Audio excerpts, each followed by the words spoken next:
नमस्ते बच्चों। हम पाठ 1 पढ़ रहे थे। पाठ 1 के 3 पद्यांश हमने पढ़ लिए हैं। आज हम अंतिम चौथा पद्यांश पढ़ेंगे। उस पद्यांश की मैंने आपको हिंदी में सप्रसंग व्याख्या करके दिखाया है। आपको भी इसी प्रकार सप्रसंग व्याख्या करनी है सभी पद्यांशों की। आप चाहें तो स्वयं भी कर सकते हैं और एक पद्यांश की मैंने की है उसी प्रकार आपको अन्य पद्यांशों की व्याख्या करनी है। यदि आपने कर ली है तो ठीक है, और अंतिम पद्यांश की आपको इसी प्रकार करनी है।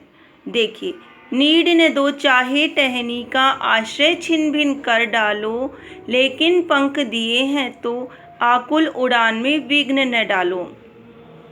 सबसे पहले हम लिखेंगे पद्यांश का संकेत। संकेत में हम लिखते हैं पहला शब्द और अंतिम शब्द। नीड न, फिर डैश डैश लगाया, फिर लगाया न डालो। उसके बाद में है प्रसंग। प्रस्तुत पद्यांश हमारी पाठ्य पुस्तक वसंत के हम पंछी उन्मुक्त गगन के नामक कविता से लिया गया है। इसके कवि हैं शिवमंगल सिंह सुमन। यहाँ कवि ने पक्षियों की स्वतंत्रता को आवश्यक बताया है। प्रसंग में हम किताब का नाम, पाठ का नाम और कवि का नाम लिखते हैं।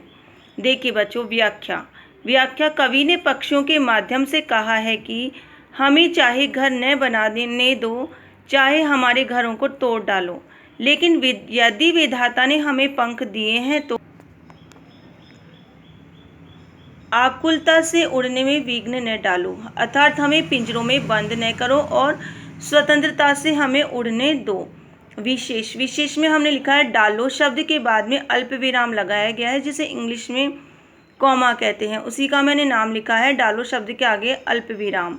छिन्न भिन्न शब्द में दोनों शब्दों के बीच में एक चिन्ह लगा हुआ है, उसे हम कहते हैं योजक चिन्ह। तो मैंने लिखा है दोनों शब्दों के बीच योजक चिन्ह लगाया गया है। तो व्याकरण संबंधी विशेषताएं जो भी पद्यांश में आती है वो हम विशेष में लिखते हैं। धन्यवाद।